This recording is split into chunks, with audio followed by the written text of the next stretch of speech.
Hello, everyone, and welcome back to The Redeemables, a podcast where we usually watch movies that scored 50 or below on the Metacritic scale and decide to either redeem them or nail them to the cross. This week, though... Oh, sorry. Done. Okay. Yep. This week, though, is still part of the bonus round, and I've chosen a film that scored 51. My name is Kenny, and today I'm joined by my two stepbrothers, Duff. You will call me Nighthawk. And BJ. I can't remember the line. Dragon. Dragon. It's Dragon. When did you watch this? 3 days ago. Okay. It's needed to pass into long-term memory. I like to leave things late. I watched it yesterday. I did too last night. Yeah. I did watch a couple more scenes on YouTube today, but not that one. It's good to touch up. Yeah. So if you haven't figured it out by now, today we're doing what a lot of people claim to be the greatest comedy of the modern era. Step Brothers. Right. When Robert and Nancy became man and wife, their children became stepbrothers. Hey. Now, Brennan, you and Dale are going to have to share a room. Just until the two of you get jobs and you move out. they're living side by side. Are you awake? Yeah. I hate your guts. I'm going to beat the shit out of you. Working out their differences. I think they're starting to like each other. What are you doing? I'm burying you. I'm alive! I'm alive! We're waking the neighbors! Shut up! And facing new challenges. You have 1 month to find jobs or you're on your ass. What? This house is a prison! Well, Brennan, you certainly have had a lot of jobs. Thank you. I'm a real self-starter. Yeah, I'm sorry. Who is this gentleman sitting behind you? Hello, Miss Lady. Unfortunately, there isn't another position available.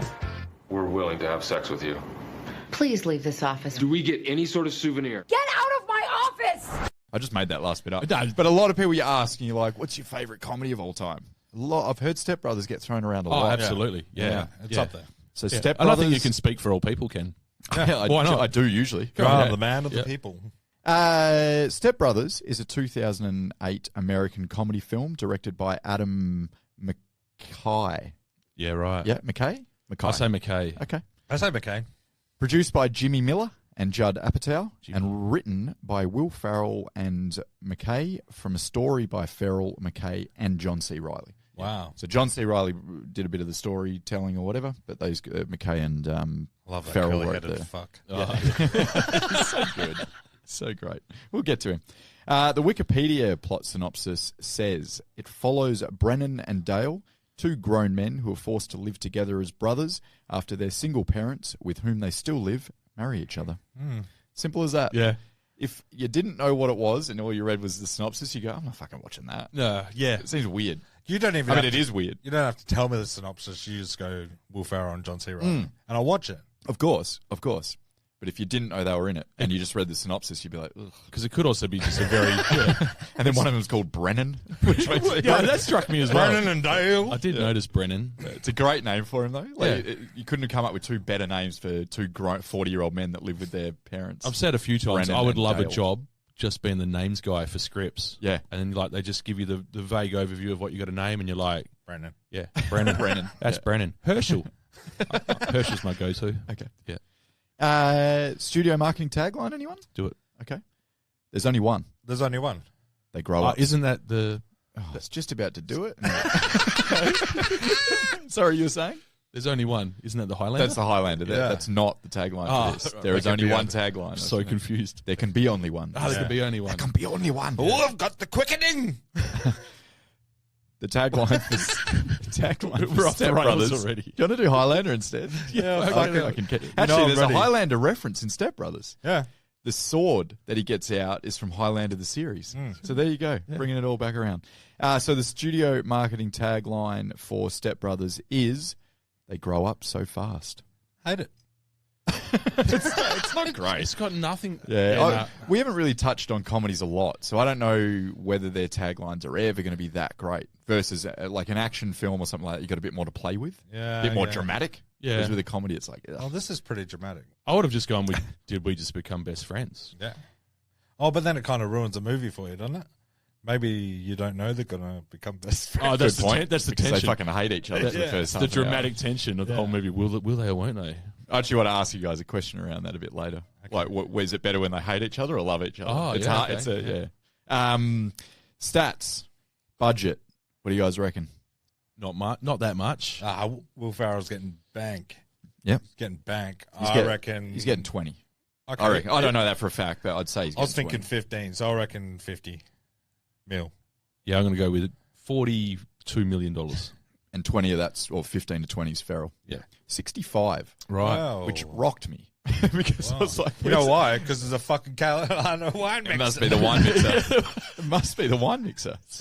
But there was, I don't know how that amount of money got spent, but I'd say This a is lot another of it. one where I'd like an audit. Yeah. What was someone's a dodgy lot of it invoices. was Ferrell. Yeah. What was first? Was it this or Talladega Nights? Talladega Nights. Yeah, they both Yes. got banked, I reckon. Yeah. 20 and 15 for both. So John C's not getting John 15. C. Riley, the curly headed fuck, is getting I'm some sorry, dollars. He's Ken. not getting Yeah, 15. He's getting 15. He's not even getting 5. No, he's getting 15. He's not. It's He's John not. C. Riley. It's not about what he deserves. This is his second movie. No, he's actually done about 40 films before Yeah. this. But he's only 125 he's had like 18 lines across 30 films. Yeah. Yeah. There's a couple actually where he's quite big. Anyway, we'll get to that. John C's getting banked. So it cost him $65 million to make. What do you reckon the GBO was? Oh, it did well. I'm going to go $113 million. I'm going to go 160. Surely it went 128. 128 it was. And remarkably, it was like 112 of that was US box office. Right. So it went fucking bonkers in the US, and then the rest of the globe went, I'll wait for the DVD. Yeah, well. Yeah. Yeah, Which okay. is wild because this is peak Will Ferrell. I think- as in, he's at the height of his powers right here. Yeah. Okay, you know, Anchorman, Talladega Nights, this. Oh, yeah. And I think Semi-Pro's mixed in there. Yeah, Bewitched. 2008. Yeah. Same year, wasn't it? I think so, yeah. Yeah. He's on a massive heater. But huge heater. I also he's think the funniest man on the planet right there. Yeah. Yeah. 100%. I also think that they would have been really happy with that. It doesn't sound like a massive return, like Huge they doubled for their comedy. money. Yeah. But they would have been it's not like it's not a cinema movie per se. Like people are going to watch this, they're going to expect money on the back end. It's not a visual masterpiece. Just going out at a time. For 65 mil, it should have Yeah. been. Yeah, this is true. If you consider that this cost twice as much as Den of Thieves. I wanted one. Like, how? It's a Catalina wine mixer. It's the wine mixer. So, quite obviously, it had a Metacritic of 51. Yep. The user review, an astounding 7.9. So Yep. it's huge, which makes sense. Yeah, it It's a does. very Absolutely. popular film. Yeah, yep. And it had an MA 15 plus rating for some very foul language. Oh, man. Can I ask what version you guys watched? Like, how did you guys watch it? Yeah, I watched the fucked up version. It was The unrated? Yeah. How did you watch it? Did you With my dig out the fucking Blu-ray? eyes, No, the Kennedy. Blu-ray, the DVD? What did you? I got the Blu-ray. They buddy. got the Blu-ray? Prime. Prime. Yeah, that's how I did it. And it was unrated on Prime. Yeah, was it? Yeah. So you got a different version. Okay. Because there was some words in there that I don't remember from the first time, or I've probably seen it 3 or 4 times, but I was like, whoa, okay. Yeah. That didn't strike me at all. But Yeah, now okay. you mention it, there was some There was some some words. coarse language. Very coarse man. language, yeah. Oh, it's Even just, for 2008. It's like, fuck, was this the turning point It's a of bit woke blue, politics? isn't it? it's just with all due respect, Dad. Fuck off. Yeah. So I'll So jump good. into. I've got a feeling the next hour of this pod is just going to be us doing lines. Step Brothers. So strap yourselves in. Yeah. Or don't. Or don't. Yeah. Or leave Yeah, let now it and just fly. go watch the movie. No, just sit there. Let You it better fly. fucking mic my microphone because I'm gonna get wild. Please. You all right? Fucking so drunk. Critic reviews. You ready? Yeah. Our favourite, Joe Morgenstern of the Wall Street Journal. The fucking morgue. The morgue. There's- Where they keep dead bodies, and it's this guy's nickname. Yeah, his dead personality.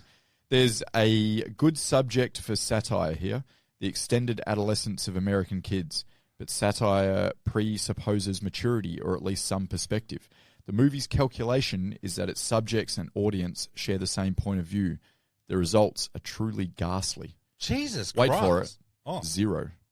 Okay. So insane. The morgue. So I'm picking up that the morgue didn't like it, but he raises something that I did want to broach a little bit Go on. later on. It's fun. I actually saw something on this a while ago, and they talked about like some sort of deeper meaning to it, like that about the extended adolescence of the American male, and like how. And I was like, okay, I'm going to take that into account when I watch it because I look for layers. Yeah. Fucking love me a layer. Yeah. There's none there. There's There's no not. fucking It is- layers. This is not a statement of any kind. It's not. It's a 90-minute skit. Yep. That's all it is. It's a Yep. vehicle for Will Ferrell and John C. Reilly to do go fucking nuts. gags Yeah. and do line-oramas. Yep. That's it. Oh, what should we do for 10 minutes? Yeah. Just go sleepwalking. It doesn't. Yeah, it doesn't matter. That's right. So just It's not based on Shakespeare, Morg. Yeah. So let's hear some more. J.R. Jones of the Chicago Reader. Mm-hmm. He said Ferrell and Riley get more mileage out of juvenile pouting and bickering than any other performers I can imagine. But that's about as far as this goes. I say bravo. Yeah.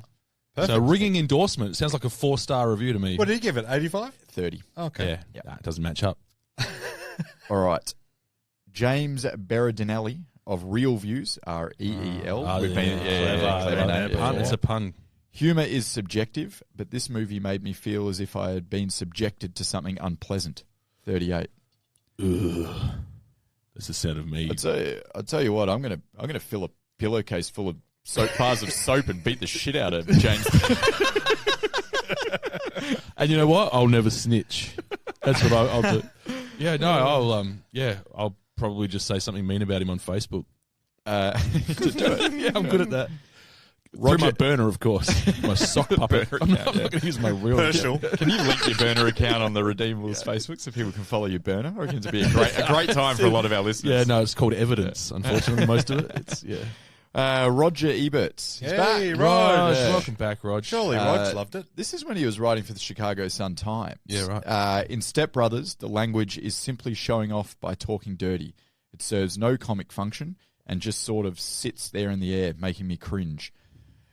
Challenge on the no comic function. I think Yeah. that's exactly what it serves, but They're saying funny things, Rog. each to their own. Yeah. He only gave it 38. He's big on plot. He is, which this doesn't obviously have, but he has liked other Will Ferrell movies. Yeah, okay. Yeah, so it's a bit of a weird one, this one. Oh, yeah. Hated it. That's it for Creek Reviews. That's it for stats. Let's do half an hour of quotes. As we said before, we kind of have maybe steered away from comedies a little bit because they are just so subjective. Yeah. And like, what are we going to do? Sit here and pick apart the fucking cinematography of Step Brothers? Like, you can't. You know, or the CGI or whatever. There's nothing there. It's Yeah. just, is this a fucking funny movie? I went into it again, Yeah. looking for layers, and I like some of Adam McKay's stuff. We'll obviously talk about him a little bit later on. We will. And his more recent stuff in particular, where he's trying a whole bunch of ideas out in certain venues. And I thought, let's see if I can spot what I now consider to be more the more signature Adam McKay eye type style. Yeah. And I forgot that I was supposed to be looking. I forgot looking for layers. I forgot caring about cinematography. Yeah. I forgot all of that shit because it's fucking Step Brothers, Yeah, right? there's none of it there. It's Yeah. just kind of like, it's just shot like a Nothing- movie. Yeah. And a good shot will jump out at me as well. I'm pretty sure. And Nah, didn't get jumped just a out. movie. Nah, nothing. I think the only like really clever bit of like filmmaking that I liked, and not to say it wasn't all great, but the very intro where the Step Brothers logo comes up, where they first meet each other, and they stand and stare each other off, Yes. and then the camera pans out and it's those two on the side, and then the Step Brothers logo comes up between them, and I went, very cool. 7 minutes into the movie. Yeah, and by that point, this is another fucking great thing about this movie. By the point we're 7 minutes in and they meet, we have been given like a full exposition, a lifetime of story. Yep. There's nothing more we need to know. Yeah. I know everything about these characters, and it was all while the fucking intro song was playing. Yeah. Yeah, like, it was amazing. So They meet while the intro song's playing and the credits are rolling. Yep. And then when he's doing his speech or whatever at the cochlear implant, whatever it is. And then next minute they're getting married, and it's like, and then they're moving in, and it's like, shit, we did it. We're off. 5 minutes in, Loved it. We got the whole plot sorted, and now let's see some skits. That's a skill in of itself, right? Definitely. So props for that. Also, it is the reason it's not just like the reason it's rewatchable and has held up because it's pretty basic level comedy. Like it's relatively. I'm all about that shit. It's really same. I'd have got no problem with that shit. Like Yeah. I'm a simple man, pleased by simple things as well, right? Like, Yes. yeah. It's a perfect 90 minutes. Yeah. And it just if you do want to talk about something filmy, it's the pace is great. Yeah, the pace, It's just the way it was expertly crafted, like we just said. Also, there's details in it. Like you can set. There's little things that show they've taken a lot of care with little details, one shot I can see like sort of clearly now as one that did actually kind of jump out at me as a great shot, but it's pretty basic in hindsight. It's just like when they're both in bed and the camera's in the roof looking down at them, and they're doing their linorama. Yeah. Like hilarious. Yeah, it's I great, right? love a linorama. So I'm struck by the shot initially, then I forget about it because of the jokes. I'm like, oh, haha, funny stuff. But also the tables in between the two of them has got like all these little things on it, like. There's like a fucking Skittles bag. I noticed that. Mountain Dew cans and fucking Doritos packets. Yeah. And there's like that's a little touch. It's a teenager's bedroom. Yeah. The details are wicked, actually. Exactly. Where the first, you just reminded me, the first dinner scene. Yeah. Which is great when they've, the first night in the house together. Will Ferrell starts crying. But he's sipping like this bright blue fucking fizzy drink, like the most childish soda you could ever imagine. And then he's got his special sauce for his nuggies. Fucking, they're like 8-year-olds. Yeah, they but, are. But it's great. Yeah, it's funny because I've like kind of met grown men like that in my life. Like you're sitting next to one. Yeah. But yeah, I've seen them. Yeah, they exist. Yeah, no, we won't name names. We're not that kind of podcast. No point. You can figure it out at home. Anyway, don't spill your drink, Duff. Don't spill your blue fizzy drink. That's my special drink. I have it up to my nuggies. Don't spill your Mountain Dew. Mixed with your red creaming soda for the colour. That sounds fucking disgusting. Yeah, Duff loves it. I'll give it a go. So there's other things that I considered just to show that this is a well-crafted movie. There's those little details. The wardrobe, outstanding. Oh, yeah, the T-shirts. They're dressed like 10-year-olds, like with the fantastic shirts. Yeah. I want to get a couple of those T-shirts because they're great. You could pull it off. Yeah, you really could. I used to wear a Speaker City T-shirt. You might remember it from the day. I wore it for years. It was from Old School, where Vince Vaughn's character works at Speaker City. So he used to have this red shirt with Speaker City on it, and that's basically what these shirts are like from the movie. Yeah. It's like random. They're retro. They're obviously they're designed and they're a little bit too small. Like they're dressed like children in that regard. Yeah. I got to say as well, the other thing that jumped out at me right from the jump is the soundtrack. You said the intro song? Yeah, I think it's Vampire Weekend's the first song. Yeah, it is. Right This movie gets 5 on my Metacritic just for using a Q-tip montage. Q-tip, yes. Oh, they do. Yeah. Man, yeah. Wait, I haven't heard Q-tip in a while. What's Q-tip? That's the artist? That's the artist. Tribe Called Quest. Yeah. Oh, right. Just one of the smoothest MCs of all time. Oh, man, it's fucking unreal. Yo, Q-tip, what you want the mic for? So last week I didn't pick that was up. like, right, I'm doing notes this week. I'm doing notes. I lasted like fucking 6 lines, and then my last comment was, "Fuck, I hate that kid in the car." And then I grabbed a beer and the young boy, young boy, Adam Scott's son. Yeah, yeah. But he also delivers one of the best lines, so simple, of the movie, which might be my 1200. favorite. No, it might be my favorite scene of the whole movie. Is one of the dinner scenes where the whole family's there. I think it's like a Christmas or a Thanksgiving type. Christmas, I think it is. And Adam Scott's telling his story about fishing off the Gulf with who's at the fishing thing? Like Ray Romano or something. Ray Romano. Who was it? Fucking Bill Mark Clinton. Cuban. Jeff Probst from Survivor. But then he says, fucking Will Ferrell, Brennan. Was it Brennan? No, it's not Brennan. It was Dale. It's Dale. And Dale goes, how big's a bonito? And the table just freezes. And then the kid goes, what's this guy's deal? He just really crushed that line. We're so sad you guys couldn't come to the wedding. But we completely understand. Oh, yeah. You were busy fishing with Mark Cuban. Oh, yeah. Well, not just the cubes, but we had Chris Daughtry, Jeff Probst, Super Chef Bobby Flay. I mean, it was insane. It was almost too much. My God, that's impressive. Yeah, we were down in the southern part of the Gulf fishing bonita. Robert, have you ever been down to the southern part of the Gulf when the bonita run? Always wanted to. I hear it's amazing. It is. It's gorgeous. Are bonita fish big? What? Dale, don't interrupt the man when he's telling a story. No, it's fine, Robert. I was asking about the story. What's this guy's deal? I don't know, son. It's okay. Well, Dale, they are what's called a trophy fish. So, yeah, they're pretty big. I'm sorry. Anyway. God, I'm sorry. Now I forget where my story was going. Damn it, Dale. No. Robert. What? I asked him. Okay. No, he can join in, Robert. It's really okay. Well, I asked him twice not to interrupt. Listen, gang, don't be mad at Dale for ruining the story. and possibly the evening. It's totally fine. I have a lot more stories. Derek, that you do. Yeah. That you do. Guilty as charged with the stories. Oh, God, you're impressive. Come on. Yeah, I love talking to you. From across the room. I feel like we have a thing. You and me, man. You're my new stepdad. You're unbelievable. I never heard that laugh before. Dad, why are you acting so weird? Oh, hey, by the way, guys, where's my bro Brennan? John C. Reilly plays it so straight-faced. He has no idea. If we can do this now, what is kind of... I would actually say that whole Benito line and just the 2 minutes after that, which is so harsh on Dale. It's unbelievably cold-blooded, man. The whole table's the like, conversation you ruin the conversation. and potentially the evening. Yeah. That's what he says. So that's probably my favourite. That was the one where I laughed out loud on my own. Like I was losing my mind. I had to rewind it and just watch it again. What about you guys? Mine was more physical. Yeah. It's when they're sleepwalking. Oh, yeah. And Dale runs down the hallway going, "Can't catch me, can't catch me." And he's just in his red jockeys, and I just lost it. I like when they start throwing the presents on the bed, and then the Christmas tree comes through, and they're sleepwalking. Fuck. Yeah, the physical comedy in this is as good as the dialogue. The sleepwalking thing just got me every time. Yeah. Oh, please to me.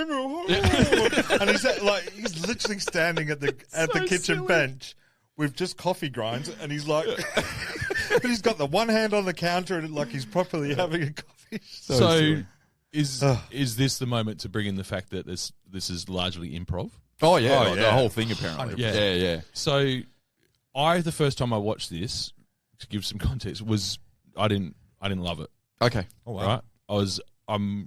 Have a limited tolerance to cringe, secondhand, embarrassment type humor. Right? Yeah, okay. I you don't said mind that before. Yeah, but there's a point. So, like, I was thinking about how best to articulate this, and I was struggling. Like, the best example I can use is I love The American Office, but I can't watch The English Office. That's I'm exactly the same. Right. The first season of the American Office, like the first 6 episodes, hard to watch. Then it just kind of took its own trajectory. Yeah, love it. I've rewatched The Office, and it becomes less cringe, like watching someone. So, like, I'll watch someone like step on a rake and get hit in the face, right? Yeah. And I'll laugh. But if they keep stepping on the rake, at some point I'm like, stop stepping on the fucking rake, for the love of God, right? I get it. Yeah. So the first time I watched this movie, I think it just exceeded that for me just a little bit. Like I was like, what is this guy's deal? You know? And then You're the little kid at the table. I really was. What's this guy's deal? I was like, what the fuck are these guys doing? I was trying to I was probably overanalyzing it as well, instead of just like letting it be Step Brothers. Yeah.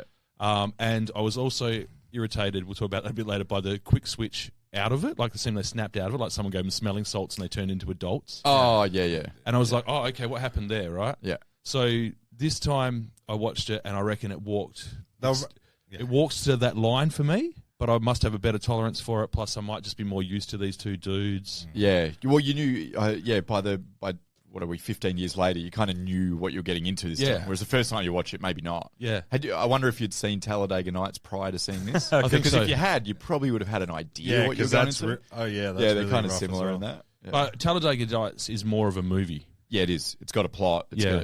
This is very clearly some dudes that are like can riff and work with each other. They come up with some scenarios. Yeah. And then they thread it together with jokes. Yeah. And I'm down with that. That's what it kind of meant by it's one long SNL 100%. sketch. 100%. Yeah. And sign me up. Don't get me wrong. This movie made me want to quit my job just so I can start going to interviews with our dear friend. Wear a tuxedo, get the job, and just about to accept it, just do a fucking fart. That fucking so fucking awesome. Was that a and fart? then Seth Rogen goes, now the tuxedos do seem fucking weird. Yeah, he crushes it too. He fucking crushes it. I'm just looking to hire guys that I don't mind hanging out with for like 12 hours a day. You guys seem like cool guys. Got hair similar to mine. You wear tuxedos to the interview. That's funny. It's ironic. I get that. You're kind of underplaying the whole formality of it. I think that's funny as hell. So let's do this. You know, you guys are hired. You're in, you know, unless you're like the weirdest guys ever and I don't see it. Great.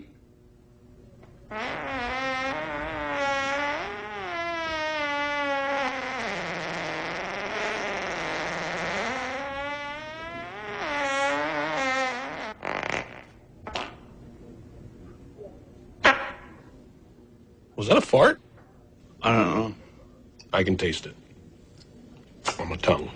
Okay, I'll be honest with you. I did fart. Is that onion? Onion and ketchup. It stinks. This is a small room. Shit. Okay, now the tuxedos seem kind of fucked up. But that was a physical comedy moment for me. Yeah. When the dad says, "Go to my wardrobe, dress up, take whatever you want," and then the next scene is wearing a fucking full tuxedo. I just And love I'm how like, they that's go exactly into the what a interview, 10-year-old would do. Fucking shit up, and then just start fucking knocking papers down. And there's pan. Shut your mouth. Shut your mouth. I believe I can help you with this pan situation. He's just directly behind you. It's really good. Yeah. The interview montage is great. That would be a close second for my sort of favourite. It was very good. Favourite moment. Man, it didn't stop. Like, it was non-stop. Like, the interviews happen. Adam Scott's there to mix it up, and then fucking Richard Jenkins starts losing his mind. Yeah. But he's really good. Yeah, he's playing the dad. fantastic. Yeah. If you didn't laugh out loud, He's better than this film as an actor. Yeah. when they make their bunk beds, you are a fucking soulless piece of shit. Yeah, that might be my favourite. Why would you let us do that? 15 years You later. are 40-year-old grown men. Do what you want. So... Can we? Yeah. We think it would be very prudent. Can we turn our beds into bunk beds? Yes. Why are you guys so sweaty? All right, we've already figured out how to do this. The beds match up perfectly. And here's the thing, it'll give us so much extra space in our room to do activities. Please say yes. You don't need permission from us to build bunk beds. You're adults. You can do what you want. So... I'm not making myself clear. I don't give a fuck. Now, you both have several interviews tomorrow. I would think you'd be focused on that and not building bunk beds. So we can? No? Yes. Yes. Sweet. You can make fun. I knew it. Okay, you guys are not going to regret this. We're going to get so much more activities done. This is the funnest night ever. This is so scary. There's so many little bits and pieces, like when they first have a fight and they're inside, and the dad comes in and goes, "No TV for a week," and then John C. Reilly's, "It's Shark Week." It was just little bits and pieces. Like, I loved it. Loved it. No, it's very good. I was going to say with the bunk bed thing, I reckon that like 15 years later, I still hear almost every day of my life someone say "so much room for activity." Oh, man. It's easily the line from the film. I Easily, literally use it at work. Yeah. I reckon at least once a day. Yeah. It's lived on. Yeah. If there was a line from this film that's like, transcended time. That's the aim, isn't it, guys? For us as artists, as people who are making content, it's for something to live in the lexicon forever. Maybe it'd be Dead Hopers, Duff. Dead Hopers. Pow! So another question I had, other than best scene, I think was who's the funniest person in this film? Like, John it's C. easy Reilly. to say, but Will Ferrell. Oh, no, they're got both the same. I've got an I'm alternative. going to zag, and I think we might be zagging the same direction. Adam Scott. Yeah, Yeah. I'm on Adam Scott. Nah, I man. reckon the best scenes of the film is when like douche Adam Scott is in those scenes. He fucking kills, man. Yep. Oh, there's some of the words. There's some words that I'm with you. The uncut version. Oh, yeah. He says some stuff that hasn't aged so yes, well. he does. Yeah. A lot of his sledges are a bit, but hilarious. I know, Yeah, in context, they're hilarious. But But, especially at the end where he goes to hug him and he says, Oh, the awkward hug. but their first scene where they introduce that side of the family is one of the best introductory scenes Incredible. Oh, I fucking for hate characters that kid. I've ever seen. Yeah. Catherine Hahn is great as well. Oh, Adam Scott's wife. She really kills it as well. She's really intense. It's one of the best sex scenes I've ever seen. Oh, I'll never. Stay golden, pony boy. Man, that sticks in my mind when she turns around to take a piss and she cocks her leg up over the.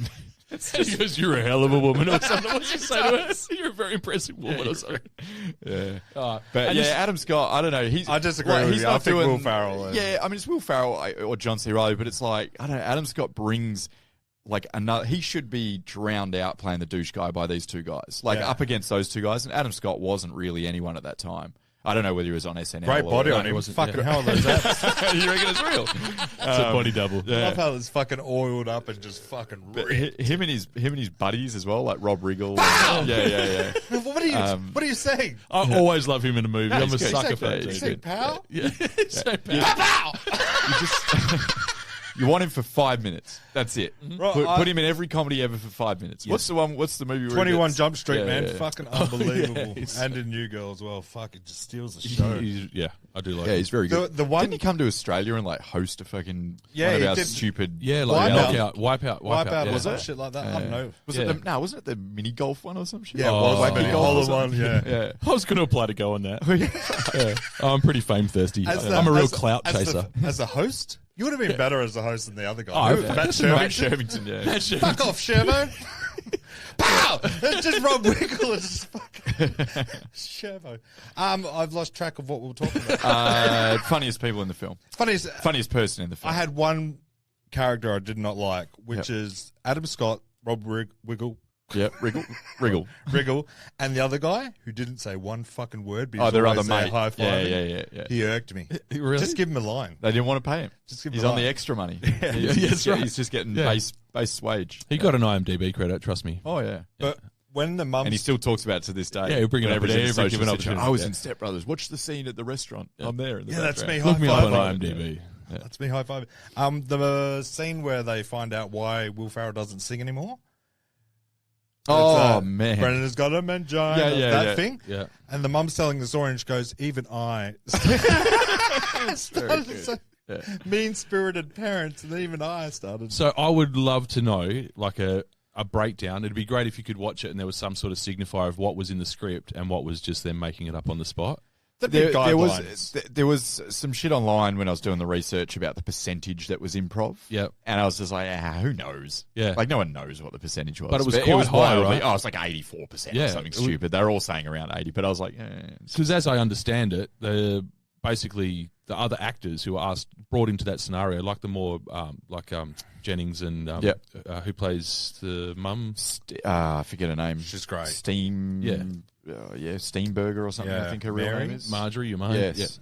Yeah. Don't know. Anyway, so the lady who plays Richard Jenkins and the lady who plays the mum are more serious actors, and they're put in a room with the two like savants of improv and told cook. They would also, and I reckon Jenkins got let off the leash because he doesn't make these movies. He wasn't making these movies. Nah, and he doesn't anymore. Hey, Yeah. Jenko, go for it. Yeah. That's they why got in a real I'm actor. going to the cheesecake shop to have a scotch. Yeah. And he gets back and she goes, "You smell like cheesecake and scotch." He kills, It man. was the He's simple thing. fucking He fantastic. killed- I He's thought she unbelievable. was great as well. Yeah, she is. Yeah. When she shouts at him when they're fighting and swears at him, and it's just like it seems a little jarring because she's obviously improving that sort of shit as well, and she's just like, "I'll be crude." Yeah. That's what this scenario calls for. Yeah.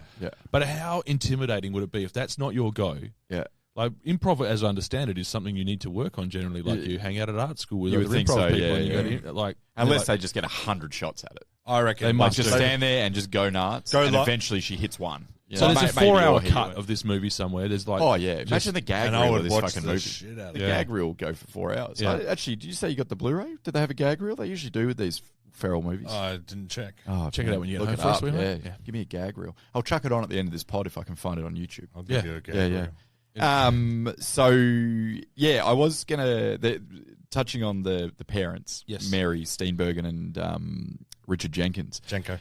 I did wonder sometimes because, like, if I showed this movie to, say, Richard Jenkins is a similar age to my dad in real life, if I showed Step Brothers to my dad, he wouldn't get it. Yeah. Like, it wouldn't be funny to him at all. Yeah.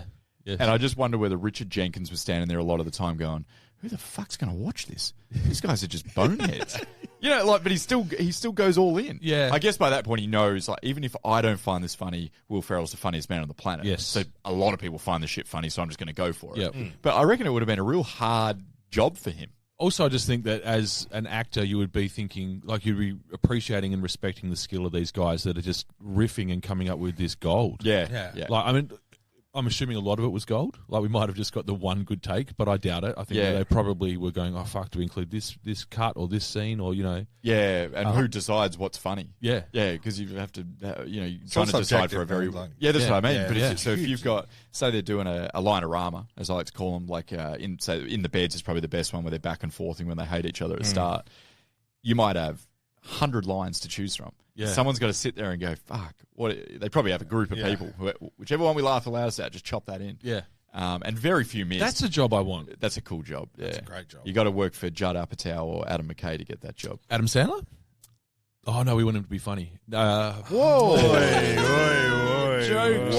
Jokes. I'm an Adam Sandler. Well, okay, so on the mini pod, we're going to discuss a little bit of who is the comedy king of or queen of the last 20 years. And no, I want to throw Sandler's name into the hat. Okay. He was probably more 90s where he was 90s, hilarious. baby. Yeah, I didn't look him up. His streak on the 90s. Ooh. Sandler's still got it. Yeah. He's still got it when he wants to. Happy Gilmore's under Anyway, 50. that's on the mini-sode next week. Yeah, so I don't... Was there anything about this film that you kind of... Was there anything you didn't like? I didn't like how they got beaten up by the group of kids and he had to lick dog shit. So it's hard to watch. So the only time I really found that funny is I'm sitting here with a belly full of dog shit. Like, White dog shit. Shit. That's the kind of cringe stuff that I can only take so much of. Yeah, so probably, again, for me, the only thing that I would put in the dislike side of the line is that it went right up to the line of me going, oh, fuck, come on. I would have liked that scene a lot better if there was an end credit scene where those two guys meet those kids and just beat the shit out of them. Wackily beat the shit out of them. Don't they? No. They eat this shit and that's it. No, they go back to the kids. Yeah, they Do come film, yeah. When? They're spinning around on the merry-go-round. Like Did you fall asleep? No, I turned it off when the credits started rolling. It was pretty I don't late. think it's after the credits. No, it's before, the credits. When's the fucking before the credits? No, definitely they not. team Okay, up. so maybe you watched a different version. So maybe his version on Blu-ray, maybe that's part of the unrated version. Yeah. Because there's 8 minutes extra in the unrated. Right. Well, And it's I don't- paused. It's paused on like when the credits are rolling. Yeah, I didn't see. No, it. it's not. It's way before the credits. Yeah. Really? Yeah, they go Maybe back I- and kick their ass in Maybe I was hilarious vaping and fashion. forgot to press pause. Yeah, maybe. Like they, do they go. spin around on the Yeah, on yeah. their little. It's great. They don't merry-go-round like punch him in the face. Oh. They just kind of... They Glad do I some missed it. karate on them. Yeah. They team up and do some karate. Oh, I have to go back and watch that tonight. I'll tell you how I liked it next week. Do it on Prime and get the extra 8 minutes of filthy language from Adam Scott. I think that's basically what it is. Just, He says some stuff that made my hair curl and I'm I'd bald. have to Google or watch the YouTube different because there'll be a video for like what is the extra 8 minutes of unrated, and I'm pretty sure a lot of it's Adam Scott. Yeah, it I makes feel like sense. it might be. Yeah. I also think it's weird that that's the more accessible version these days. Yeah. It's the one that made But me you're paying unrated one. $4.99 for it. You want to get the twice. Yeah, I give did. me I that. watched it over 2 sittings. So I Get paid to- $10 for this. Oh no, you rented. Yeah, is this tax deductible? How much this was it? podcast? Yeah, it is. Yeah, cool. How much was it to buy? Was it cheap? $4.99. $4.99. No, but that was to rent. Did you Oh, not I didn't buy know. it. Oh, For, buy was $15, I think. Ah, okay. Yeah, in hindsight, okay. I'm sitting here with the barefoot investor. All of a sudden. Sorry, I didn't make a good fiscal decision there, gentlemen, but I'll be better next time. Thank you. I won't. Just buy it. I won't. You know it's going to be good. Yeah, I probably should. You go back and watch it. All Again. right, get off my case. I fucking bought Uncharted. Sorry. I still get angry when I say No, it. I can see. It's Watch Sorry. now, and I went, nah, fuck you. I've done you. It just sits there. I've done you. The one thing you bought off fucking Amazon or whatever. I fucking listened to this Redeemables podcast and went, oh, fucking hell, why was I defending? I hate it. I only had one bit that I never find funny watching it, and I hate that it's in there. And I don't know why it bothers me. It's when John C. Reilly and Catherine Hahn, yeah. are sleeping together I think for the first time in the house when they're having. It's the same just after the Benito bit, Yeah. and they're just literally on the other wall, Yeah. and he's like, they're up against the wall doing it, and then they burst through the door. And he's like behind her, and she's like, "Oh, bad back" or whatever. And I don't know, that whole bit. I was like, this just doesn't work. Yeah. Like everyone there knows they're fucking, and Yeah. that for me, the whole comedy of that just didn't really work. You wouldn't, Wasn't it? without going too far down this path, because it's really not our jurisdiction Yeah. to litigate this shit. But like, you wouldn't. A lot of her scenes wouldn't be in the movie if you made it today. No, Probably probably just not. say she was the aggressor. Yeah, in a yeah. way that made me uncomfortable. Red-blooded BJ was nowhere to be found. Yeah, and you know what? Once it something to discuss on the mini, but it might be why we don't get great comedies anymore Yeah, like this. yeah. Because Again, you can't do that sort of stuff. Let's not get ourselves cancelled talking about that sort of thing. We'll save it for the mini. Save it for the mini-sode. Yeah. I'm going on the mini trying to get cancelled. Cancel me. I'm going to do some Adam Scott lines on the mini, unedited. Oh, wow. As long as we do the a cappella Guns N' Roses. That was really impressive. So good. Yeah, so good. That's what I mean. That is possibly up there with my favourite introductory scenes for characters ever. Incredible. Again, it's like a bit of a punch in the face when they're so mean. Yeah, he's so mean to his wife. I'm like, fuck, man. $1,200 a week on voice lessons. Yeah, it's just like, I'm like, he just keeps kicking her. I'm like, she's dead already. I'll save it with a solo. Yeah, incredible stuff. And that fucking kid irks me at the end. 1, 2, 3, 4. Bum.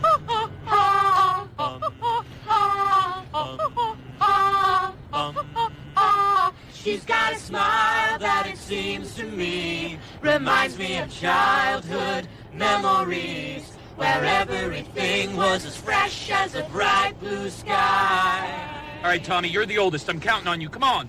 She's got eyes of the bluest skies, as if they thought of rain. I hate to look into those eyes and see it now. Nice vibrato, buddy. All right, Alice, let's go. Flat. It's so flat. I don't even know. You don't even look good while you're singing. The worst thing I've ever heard. This is $1,200 a week for voice lessons, and this is what I get? Okay, I'm going to save it with the solo. Bow, bow, I'm dead, and I can sing high like that, and I can sing high. Jesus! Oh, oh, oh, sweet love of mine.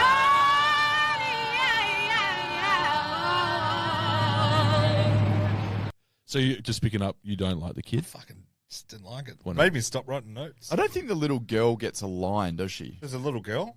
Does she get a line? No. I don't know. Because the kid gets a few, and I actually really like the kid. I think he crushes, but I can't remember whether the little girl gets a line. So you don't like him all the way through the movie, Duff? He's your worst part of the movie? I'm glad he stopped showing up.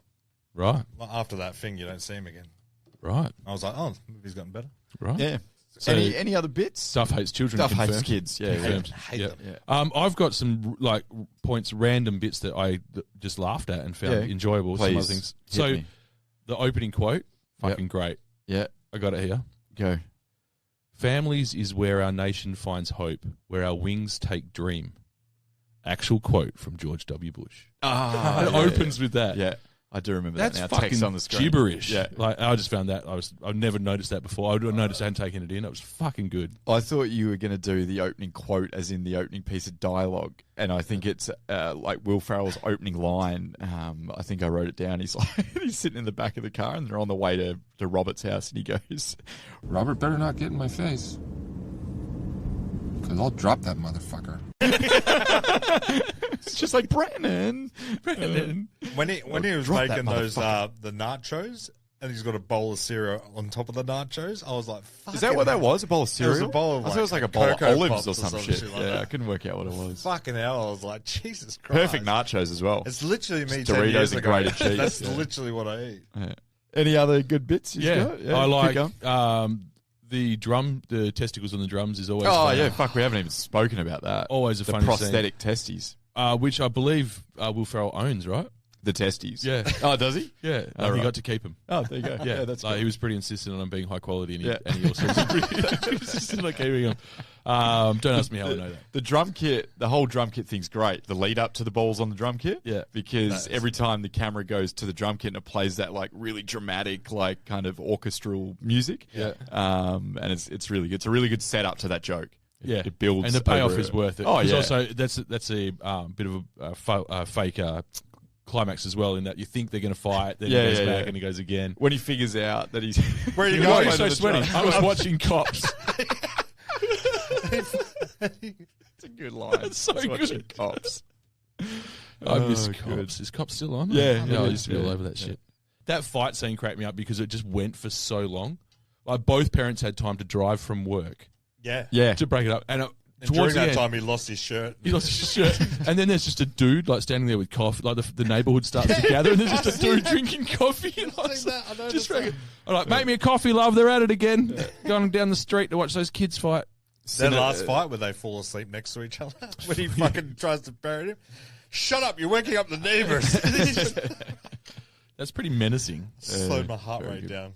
So they're just man children, right? Like there's no reason for it. We're not really given any depth of reason for it. We don't really need to know. Oh, they say a bit about it. So they say that Will Ferrell's dad left when he was 15. No, it was yes, but it was the singing incident. Yeah. Where they started saying he's got a mangina. That was his turning point. And he just locked him in time. At that point, he stopped developing as a person. Developing. Yeah. Right. Shut himself off from the world. Right. Yeah. Okay. And then what about Dale? Jenkins' mum died. That's right. And then Jenkins became John C. Reilly's best friend. Right. Yeah. How did I miss that? Yeah.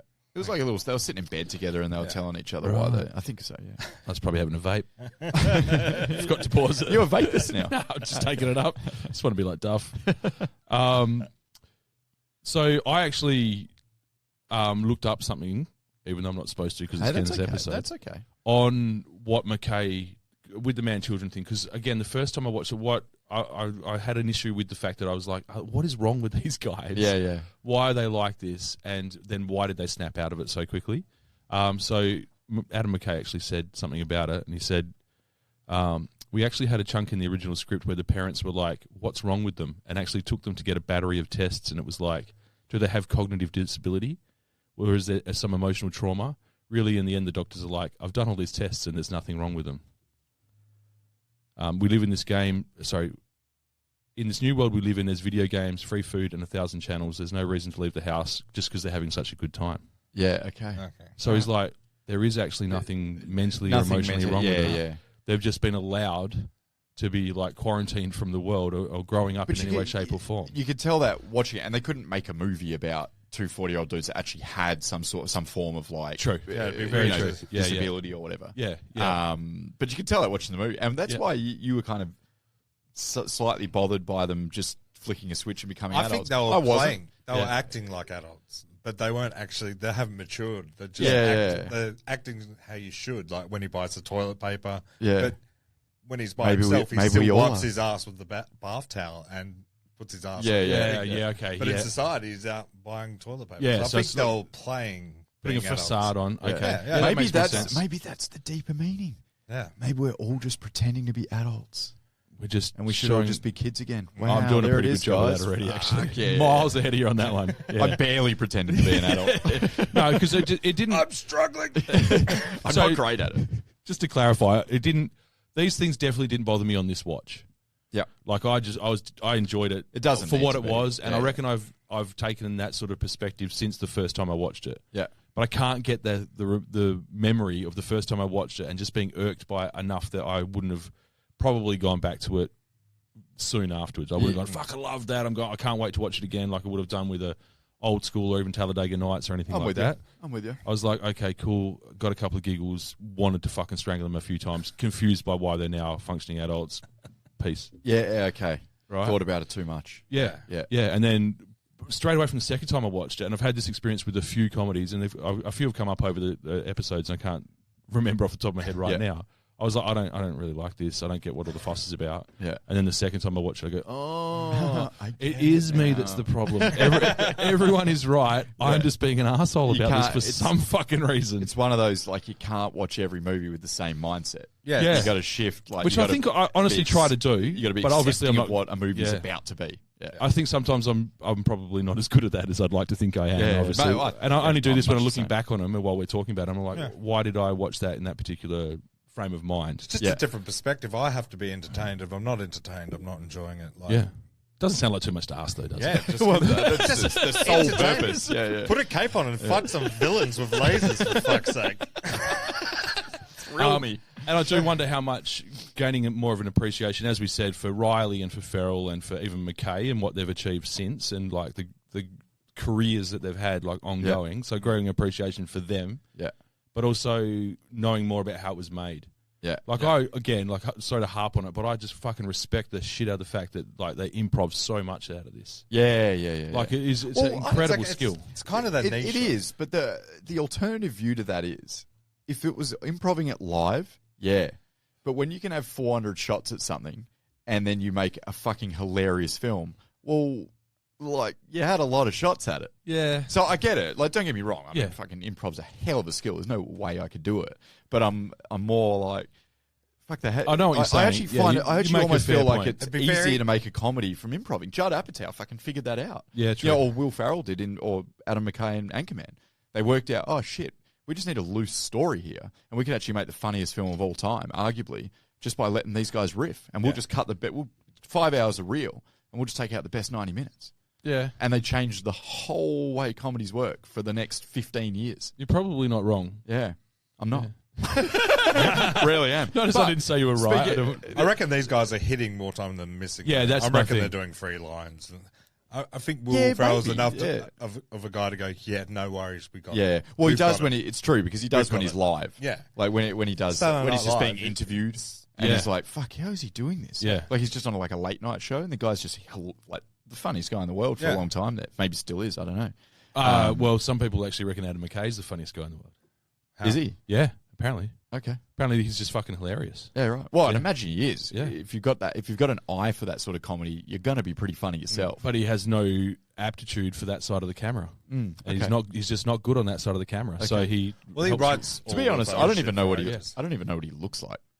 I can picture him. Yeah, always getting confused with Todd Phillips, the guy that always rocks up. Yeah, I was just about to say that. Todd Phillips. I get their movies confused as well because he always rocks up like an old school. Yeah. I'm here for the orgy. Yeah, and they're taking. We'll get to this. Actually, we want to move into cast and crew. Yes, please. Yeah. Yep. So cast and crew, director, writer, obviously Adam McKay. We've just been speaking about him, so we don't need to keep going. But for those that don't know Adam McKay, he has done, directed, because he's produced a shitload. Yeah. But directed, he's done, and he wrote a lot of this as well. Anchorman, The Other Guys, Talladega Nights, and then they're kind of his 3 bigger hits in terms of directors. Then he also has these kind of like drama comedies. That's where he's delving into now, where he's got The Big Short, which that was a huge film for him. Great movie. Really put him. Yeah, love it. Yeah, I really liked liked it. Yeah. Yeah. I like it.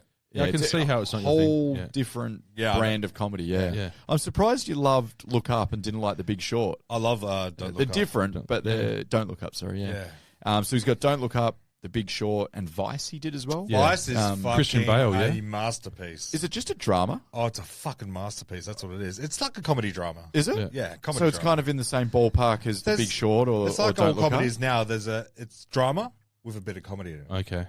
But is it like tone? Is it the tone of it? I've never watched it. Is The tone's great. It's just, what do you mean the tone? Is it the same as Don't Look Up and The Big Short? Like isn't that kind of tone? Yeah, it's a serious subject matter, but I just didn't like The Big Short because it was like, oh, fucking financial shit. Yeah. No, that's fair. Yeah, I get it. It's not your thing. So also notably there, like that's a pretty distinct 2 halves of his career. Definitely. So he's obviously starting to flex his creative muscle a little bit more directorially. Like he was done with the fart and the dick jokes, basically. Yeah. And he had the cachet to probably do it. Once he's like, I want to do a fucking financial movie. Yeah. And like they're like, wait, hang on, we thought we had a meeting with Adam McKay, who's pitching us this dry shit. Yeah. And then I reckon he made it into a fantastic movie. Yeah, I really enjoyed it. Yeah. And same with Don't Look Up. I didn't hate it. Still had his comedy edge to it.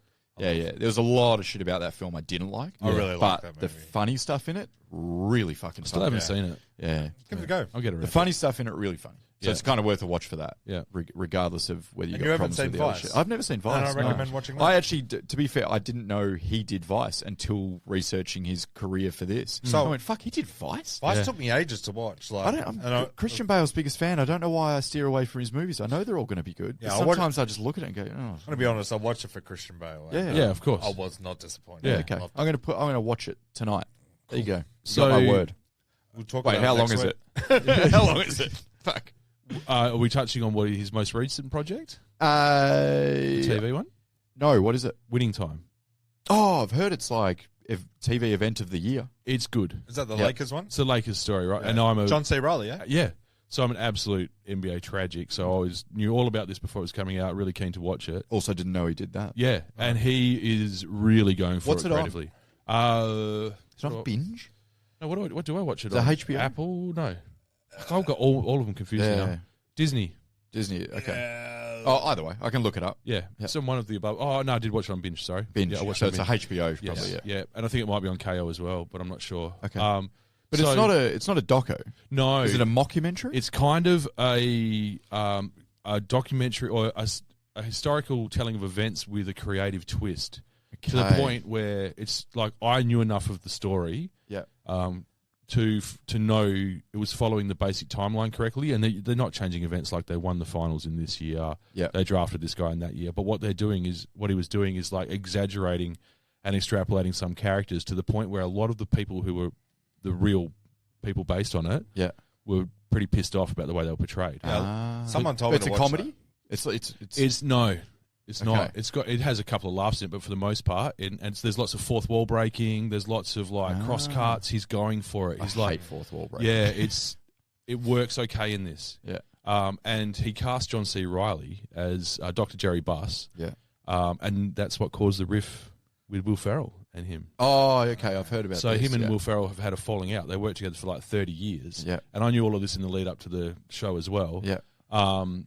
Will Ferrell's a huge Lakers fan. Yeah, okay. And didn't get his chance on the best Lakers mate's show. making this show, and the prime role is Dr. Jerry Buss. Yeah. Who's Dr. Jerry Buss? He's the owner of the Lakers. Okay, yeah. So he bought the Lakers in the late 70s Right. and had them till he passed away, and he's passed it on to his children. Yeah. So it's a story of him, essentially. Like he's a playboy. He's a real playboy. And Will Ferrell, not obviously a wanted medical that. doctor. Don't get him to treat you.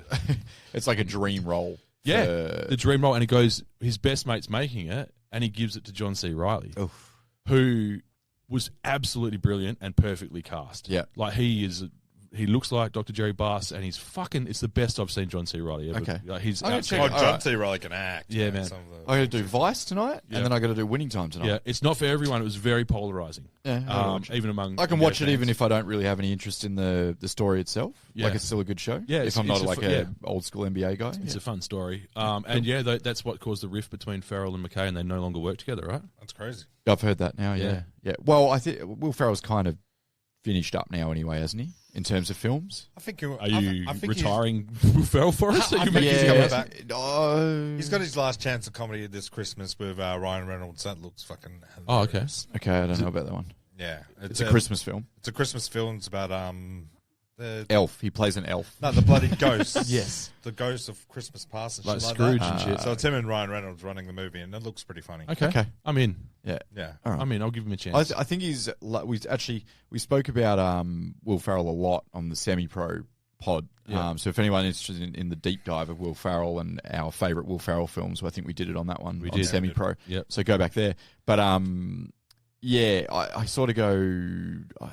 What was the last good funny movie Will Ferrell brought out? Get Hard with Kevin Yeah. Hart. What was the one where they do the casino at the home, the house? Oh, the house party. That was okay. Yeah. Only because of John Cena. Yeah, but it's But so Adam McKay, writer director, overall meta critic of 54. As I said, massive amount of producing credits rather than directorial and writing credits as well. Mm-hmm. His highest movie is The Big Short, and his worst film, according to critics, is Don't Look Up, which is 49. 49. In terms of his written or directed films, they're all around that 50 to 60 mark anyway. So Don't Look Up's right there. Yeah. Take two more reviews and it's going to be 50, 51. 49 would be one of the highest scores, the higher low score for any director on the podcast so far. Shit, yeah, it is. So I wanted to put this question out there, which you said before with Todd Phillips. So Adam McKay, Todd Phillips, he's famous for The Hangover, but now he's also shifting into the Joker. with the Joker. Yeah, so he's making the same later shift, like 10 years later. I want to do something different than dick jokes. Yep. And then you've obviously got Judd Apatow. Yeah. Those three, I'm calling like the big three of the last 20 years of comedy. Yeah. I can't think of anyone else that even gets a mention in terms of comedy Not directors. directors, in terms of writers, Seth Rogen and For sure. Evan Goldberg. For sure, They've for written writers, some yeah. fucking Yep. things, but not directing. Directors, yeah. Directing, though, anyone can do it. Maybe only... Evan Goldberg, I suppose. He directed a few of those, didn't Yeah. he? Superbad. Did he? I think so. Yeah. Maybe Edgar Wright, because he's done the three... Yeah, good shout. Yeah, he did the Cornetto trilogy. Then Baby Driver, he took a turn as well. Yeah. He did, yeah, and the Last Night in Soho he just did. Oh, I love that movie. But yeah, so there is a few. Yeah, but not it's to like the- yeah, it's I Adam agree. McKay from like 2004 to 2008 or whatever. Do you think these And guys then are probably making... Todd Phillips comes in with The Hangover. Who did Old School? Was that Todd Phillips? Yeah. Yeah. I'm here for the orgy. Yeah. I think these guys are geniuses in their craft, and they've just moved... Because dick jokes and it's just over. Yeah. There's no more of that. So they've a shame. They've evolved, and I think that's great. Yeah. I don't have a problem with that. Well, they've probably moved out of comedy because they've seen like, oh, cool, we don't get to make our really funny films anymore because of whatever woke cancel culture, all that sort of shit. So they're like, okay, well, we'll just shift away a little bit, and I'll do my Big Short and my Don't Look Up, and Todd Phillips goes, I'll do fucking The Joker. Yeah. And Judd Apatow goes, I'll make King of Stratton Island, which is still Dick Joker. The Big Sick. Yeah. Big Sick? So actually, in fairness, Judd Apatow has been pretty consistent throughout. He dabbled a little bit with This Is 40, where it was a bit more drama. Disgusting movie. But then he's still doing... he did Trainwreck with Amy Schumer, which was still like a really funny, dirty movie. Bawdy, I really thought Trainwreck was very underrated. I loved it. Yes, loved it. I loved the best thing LeBron James has ever done. Yeah. On or off the basketball court. Okay. I won't have that conversation with you. I'm out of my league. I'm out of my depth. So obviously Will Ferrell we touched on, with the on our semi-pro ep. Yep. I will shout out that he co-wrote this film. Yep. And I actually reckon this might be his best post-Anchorman film. Maybe. Is there a funnier, a better Will Ferrell, a better version of Will Ferrell than this? When he's just fucking going for it? Not that a I can think of. full range of Will Ferrell emotions in this one. I need to get the timeline to... Maybe Old School, where he's just going nuts in that. Old School, that was Will Ferrell's awakening. Yeah. That was his first. Yeah. Whoa, shit. That's when he kicked the door down. Actually, that would have been before Anchorman. It was 2003 and Anchorman was 2004. So post Anchorman, I don't know. Maybe this is that. Out of all the, maybe Talladega Nights is in the conversation. Yeah, in terms of him just doing Will Ferrell shtick, as we mentioned on the semi-pro pod, we talked quite a bit about his shtick and how it's like he's got his patented version of doing things, which he has turned down slightly over the years, and I think we needed that as well because I would have burned out on him for sure. Probably. Oh yeah, it would have been Pauly Shore. Yeah, would have been like squeeze in the gym. Well, we kind of did. Like as it got later and later, like okay, maybe I'm starting to have enough of that. Yeah, I think he's still line arming, but he's just not yelling. Oh, he's a fucking brilliant comedic mind. It's just not as over the top. Well, and also wait for it. maybe, I reckon he's coming back. He'll make another appearance. Maybe his best stuff is when he was also being fucking filthy, which he can't be anymore. Yeah, true. Yeah. So that might play a part in it as well. So John C. Reilly, I don't think we've ever spoken about him. Very, very impressive filmography. Oh yeah, it's actually insane. So throughout the 80s and 90s, here's some films he was in, which I didn't even realize. I've seen all these movies, but some of them I knew he was in it. But Days of Thunder, What's Eating Gilbert Grape, The River Wild, classic. Love The River Wild. So good. Boogie Nights, of course. The Thin Red Line he's in. Yeah. The Perfect Storm, which I remember him in that. Yeah, he's been in heaps. Gangs of New York. Yeah, so he's in some monster films. Yeah. Then he teamed up with Will Ferrell in Talladega Nights in 2006. And that's when he went... Realised they'd bottled lightning. Well, that, and also, I'm hilarious. Yeah. And I always have been. I could only break it as a dramatic actor, though. Yeah. So now I'm just going to be fucking hilarious because I've got my big break in Step Brothers. I think he got a bit of cash behind him and started doing his independent stuff. Yeah. His independent stuff's fucking... Yeah, the promotion, and that's the one with Sean William Scott. There's another one as well that he did. Yeah. That was really good. There's a lot. Yeah. So then he did, with Will Ferrell, he went on to make, after Talladega Nights, he did Step Brothers. He was in Anchorman 2, and Holmes and Watson. Oh, my God. Yes. And turned it off. Yeah. Finished it. From 2006, he pretty much only did comedy. So going through his filmography, it just, bang, Talladega Nights, comedy. Right. Yeah. Whereas before that, no comedy. Yeah. After that, no drama. Yeah. He even goes on to do some really like obscure and abstract shit. He was in you just mentioned Guardians of the Galaxy. It was in like those low budget kind of Heaps of indie independent kind of black movies, dry comedies. And then he was in like Tenacious D. Yes. And then he was on the Tim and Eric show and also their movie. And he was like wacky as fucking those. Yeah. He obviously had Dewey Cox or whatever it's called, Walk Hard. Yeah. Which a lot of people love. I'm not a big fan, but not me. There was quite a long time I'd go, pretty much off the back of Talladega Nights and this, I'd go, John C. Reilly, sign me the fuck up. Yes. Yeah. 100%. Yeah. Yep. I'm a huge fan. Completely agree. Until Holmes and Watson. Yeah. Yeah, which I've never seen, but I've seen enough of to know I never want to see it. Lasted 20 to 25 minutes. That's crazy. I think you lasted 10 more minutes. Right. So that was when you're in Guantanamo Bay. Man, why the yeah, fuck it's- would you watch that willingly? Was that Fuck. good torture? I'd rather Well, be waterboarded. It's John C. Will Reilly Ferrell and Will John C. Ferrell. Reilly I teaming knew it up was again. trash as soon as The trailer was enough to probably tell me, Ah. but I'm still going to watch it because there might be 5 belly laughs in it.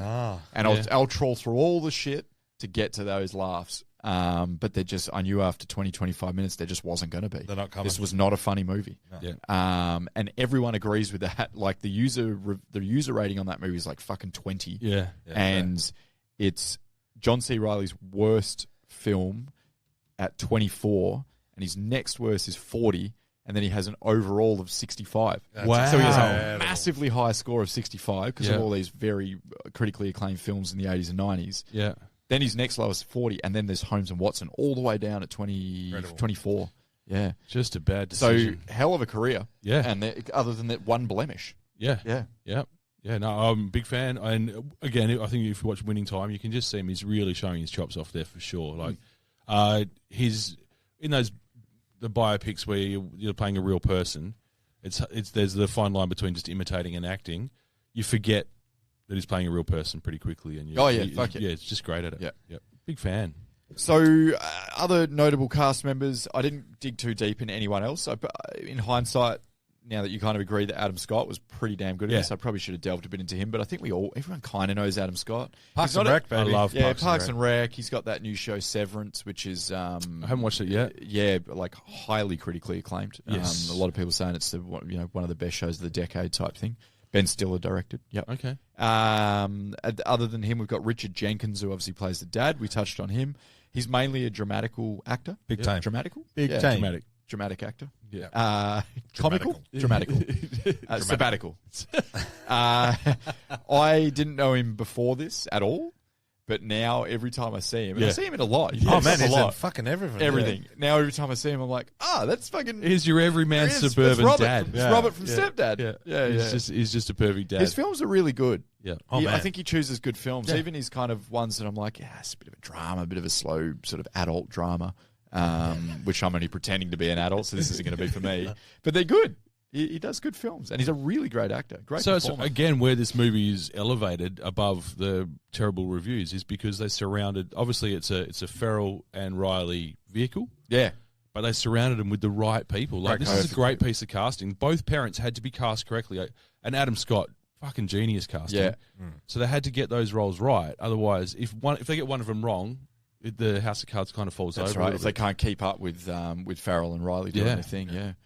Great point. The mother, as we mentioned, is played by Mary Steenburgen. She's been in a few things. Yeah, familiar face, but I couldn't tell you what she's from. Probably heaps of like romantic comedies where she plays the mum. The mum, yeah. And like or the mother-in-law. Yeah. At least one Wedding- season of Grey's Anatomy, probably. Probably. Yeah, Wedding Crashes, I think, maybe. No, I don't think so. That's Jane. Yeah. Never mind. And then that was kind of it. And then I just had some cameos, which was Catherine Hahn, who plays Adam Scott's wife. I think she's an SNL traditional. I think she's from SNL. Right. But she just pops up a fair bit in comedies, and she always hits it. Oh, She's really coming up now. Like she's got an own Marvel series coming out. Oh, really? Yeah. Here you go. She was in Is it She Spider-Man? WandaVision. Okay. She was the main bad guy in that. So that's Really? Yeah. So she's doing like fucking drama she's coming. superheroes. Yeah, okay. Yeah, Right. I funny. thought she'd been a guy. Very funny. She's funny in that too. She's very funny, yeah. Rob Riggle, which we mentioned. Is he saying pow? Seth Rogen obviously is in it as a cameo. Ken Jeong, if you saw Ken Jeong. I love Ken Jeong. Yeah. And Matt Walsh is in it really briefly as well. Our dear friend Matt Walsh. he's in the crowd. He's in the crowd. Yeah, He's the one that almost ruins the Catalina wine mixer. And Horatio Sands as well. What is it? Play Who Started the Fire or whatever it's called. Start the fire. Yeah. We do strictly 80s Billy Joel. One of my I have a list of things that I just found hilarious. Fucking when the Billy Joel singer has a mental Just breakdown. loses it. That's Horatio he's sick of Sands. doing At it. the Catalina one, it pops off. Love that scene. Didn't we do It's like that? the Piano to Man on the cruise ship. Didn't we do that to the piano? Yeah, the cruise ship piano. I'm Oh, not man. fucking playing Piano Man. Play Piano Play Man! Piano Man. Yeah. We didn't start the fire. He goes, I'm not playing Billy Joel. I had a bad experience with Billy Joel. And I'd be like, That's right. in the middle of the night. Yeah. He got real dark, didn't he? He's been through some shit. He took me and Troy aside and started having a chat. Sorry, we're in a podcast. Sorry. Unrelated. So, anyone else got anything for the cast? Otherwise, I'll move on to fun facts. Yeah, go fact. All right. Not heaps for fun facts here. But they're super fun. As long as they're fun, you know. Not even, actually. They don't even have to be factual. Adam McKay actually wanted to make this a drama, not a comedy. What? Originally, yeah. Yep. Okay. Joaquin Phoenix claims to have seen this film more times than he has seen any other movie. Right. Yeah. That was he mentioned that because him and John C. Reilly were in Sister's Brother, is it? What's it called? The kind of Western. The other sisters. I think it's called Sister's Brother, maybe, from a few years ago. Good film. Is it? Awful yeah, it title. is. Yeah, it's bad, but it's Joaquin Phoenix and John C. Reilly. It's quite good. I mentioned this at the start of the pod. The sword that Brennan shows to Dale is a replica of Duncan MacLeod's katana from Highlander the series. Yeah, that's crazy. And it's autographed by Randy Jackson. I forgot about I fucking love that so much. That's Where do you also get on to my a list. situation where you're walking around with your sword and you see Randy Jackson. Jackson? It's so good. He goes, I was out and about and I saw it. Is Randy Jackson the guy from the meme? That's a no It's for a no me for me dog. Yeah, that's Randy Jackson. I just love how it's like anyone in the world, you choose Randy Jackson. Yeah. That's perfect. Nailed it. So good. They probably actually shot that 20 times Yeah. and did a different name each one, and they went Randy Jeff Jackson. Probst. Yeah, Jeff Probst. Yeah. And then the only other fun fact was the Steven Seagal movie that Brennan and Dale are watching is Above the Law. Yeah. Yes. Steven Seagal's acting debut. Nico. Great film. Love it. Love So, everything with Steven Seagal. That is all the fun facts. That's the breakdown. That is the stats. That's everything you need to possibly know about Step Brothers. Where does that leave you guys? You going to redeem this one, or you're nailing it to the cross stuff? Yeah, this one's, you can tell by the pod, I love it. I love everything about it. I love the crass. I love it.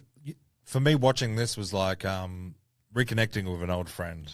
I would say I've watched it a lot. And yeah, 81. Bang. Short and simple. That's what I'm about. Great. Okay. That was beautiful. Was that a poem by James Joyce? So those zingers are what gets me every time. That's just genius. So the first time I watched it, as I said, I think I was equally entertained and annoyed by the main protagonists and the fact that they kept getting themselves in these shitty situations. Like they were always like the architects of their own demise. I was like, so it's hard to sympathize with them when all their problems are directly related to as consequences of their own actions. So I'm like, okay, bathe in it. So I found them a little bit irritating the first time, and it could because, as I said, I've got a limited tolerance to cringe or secondhand embarrassment type humour. But I reckon I've grown to appreciate it more on repeated watches, and I've probably seen it 5 or 6 times in total. Yeah, I've sat down and watched it 3 or 4 times all the way through, but it's just been in my life in various little snippets since then. And again, I've quoted it way more than I should, and probably wrong every time. People probably rolling their eyes going, what's this fucking idiot even talking about? But I think I enjoyed it again even more this time because, as I said, I was like determined to be a critic and to watch it through the critic's eye and all of that. And the fact that it made me just forget all that shit within 5 minutes and just it comes in hot. You're laughing from the get-go. And just when I think I'm about to have seen enough, it moves on anyway. So, like, I found the pace of it really good. It was packed full of jokes and zingers that you might have missed or forgotten about or whatever that still gets you the second time, third time, fourth time around. So, apart from being one of the most quotable movies of probably the last, 30 years, it's got a good combination of goofiness and heart. And even though I still find them a little bit irritating, that's kind of the point in parts, right? Yeah, for sure. It still gets you a bit in the feels at the big emotional climax, the big song and all of that, and the fact that Dale goes up he goes up to help Dale, which he goes up to help Dale. Brennan goes up to help Dale, and then he the songbird of a generation finally opens his lungs and lets his talent free. It is. It's a great climax. It actually fucking gets you. If the fact that I can still sympathise and empathise with him at that point is testament to the fact that it's well done. Yeah. And all the annoyance and all that disappears, and you're cheering them on. Yeah, you want them to. You want Prestige Worldwide to take off. Bros and hoes. So in that, it's just a fun way to pass an hour and a half or so. Yeah. So I really enjoyed it again, and I think I'll probably rewatch it in a couple of years' time and still have a really good time as well. So absolutely redeeming. I'm going to give it 70. Yeah, perfect. I would say similar to you, where I went to take notes like I normally do critically, And then I went, what the fuck am I doing? Like, there's nothing here. This is just a fucking great comedy. So I kind of stopped doing that and just started like writing down like times of when the best quotes were, like, you know, the funniest jokes, the bits that made me laugh the hardest. So yeah, like there's almost no plot. It's literally just a vehicle for Will to do Will things and bring a couple of friends along with him in John C. Reilly, Adam Scott, etc. I maybe like a couple of the bits of comedy are maybe dated, maybe. Yeah, and not so much as in like the woke cancel shit. I don't care about that, as we all know. But more just like, oh, that's not that funny anymore. I couldn't actually pinpoint a couple of bits, but I probably didn't laugh as hard as what I would have 10 years ago. Yeah, okay. But maybe that's just the fact that I've dated. Yeah? Yeah, because I would have been 25 watching this the first time. Yeah. Yeah, and now I'm, 38 with kids and whatnot. So maybe, I don't know, maybe I've moved past the dick jokes a little bit. Yeah. I don't know. Story of a broken man. Yeah. Why are you tearing up, Ken? No, I wish I could love film like I used to. I want to feel something. On that, I would kind of go, if I was going to watch a lot, I call them Linerama films, like improv films.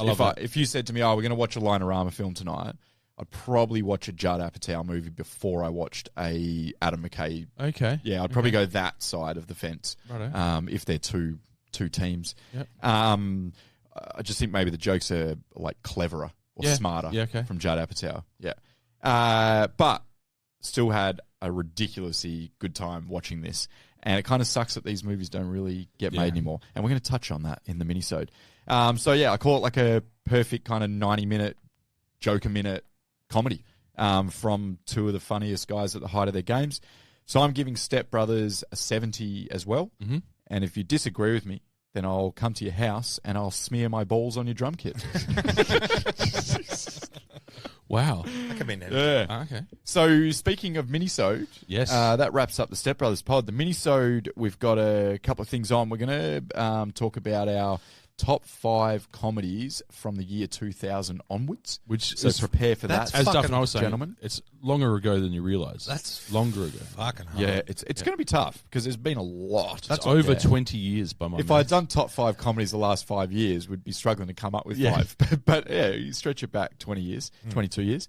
So that's what we're going to do. We've also got a little game planned around some comedy stuff. You want to play a game? Yes, I hope you do. And then just a general discussion. Cool. So that's it. Thanks heaps for listening to another ep of The Redeemables. Tell your friends. Pow! Bye. Pow, pow!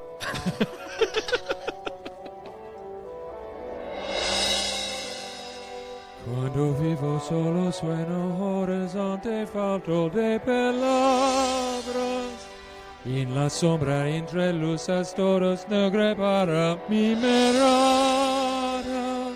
Si tú no estás junto a mí aquí, por ti volaré. Es para que llegaré. Mi fin de trayecto es tú. Boats and hoes. Para vivirlo los dos por ti. Volaré. Por cielos y mares. Hasta tu amor. Boats and hoes. Los ojos por fin, contigo viviré.